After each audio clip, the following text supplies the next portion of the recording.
are now listening to a true horror story. Uncover hidden truths, ancient legends, and unexplained mysteries, where the unknown begins and reality bends from beyond truth. Dim the lights, put on your headphones, and don't look behind you, because what you're about to hear might just be real. The Call from the Darkness, the haunting tale of Sweetwater. The town of Sweetwater, Tennessee, nestled among lush green hills, exudes a rare sense of tranquility.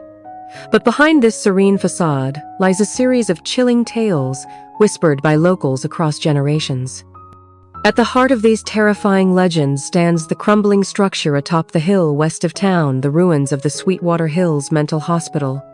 It is here, they say, that the spirits of unfortunate patients still linger, none more prominent than the lonely ghost known as Eleanor. The tale of Eleanor is more than just idle gossip. It is inextricably tied to the harrowing tragedies that took place within the hospital's cold, desolate walls. Opened in the early 20th century, Sweetwater Hills once promised healing and hope for those suffering from mental illness.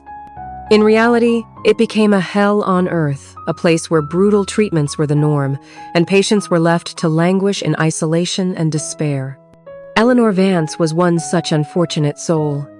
Admitted to Sweetwater Hills in 1933 at the age of 17, Eleanor had fallen into a deep depression following the sudden and tragic death of her parents in a car accident. Instead of being met with compassion and care, she was treated as a burden.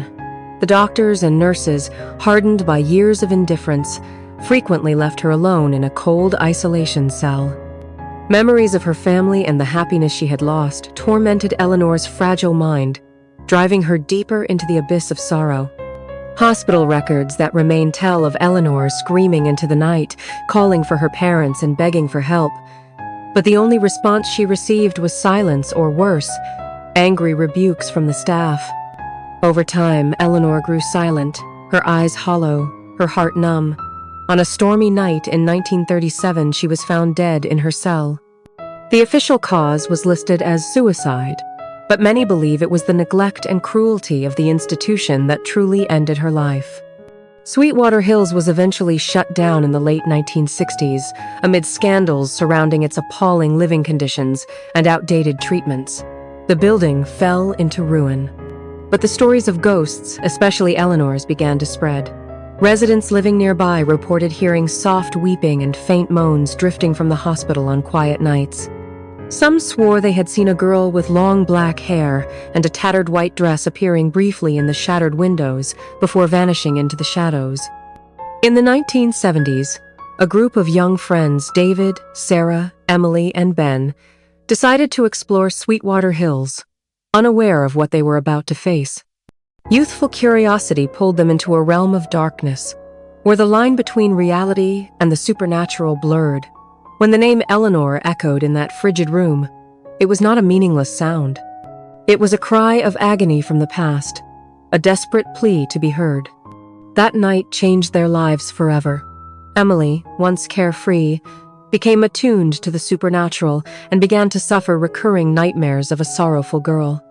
Sarah, a former skeptic, started to believe in the existence of the spirit world. David and Ben, though they tried to appear brave, could never shake the memory of the bone-deep cold and the haunting voice they had heard.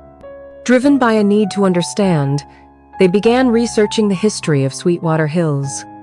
They discovered scattered pieces of information in the town library, old newspaper articles, complaints from families, and fragments of patient files. Every detail only confirmed the horror Eleanor endured. Her loneliness and despair had carved a wound into space and time, anchoring her spirit to that forsaken place. In the years that followed, Sweetwater Hills became a site of fascination for both thrill-seekers and paranormal investigators. Many recorded strange sounds, sudden temperature drops, and fleeting apparitions. One team even captured a faint voice on tape, whispering the name Eleanor with heartbreaking sorrow. Today, the ruins of Sweetwater Hills still stand, weathered and broken, a silent monument to forgotten suffering. No official tours are offered, and locals avoid the area, especially after dark. Yet, there are always those who feel compelled to visit, drawn by the mystery or perhaps by Eleanor herself. Some leave with nothing but eerie silence. Others return forever changed, haunted by the same name whispered in the darkness. Eleanor,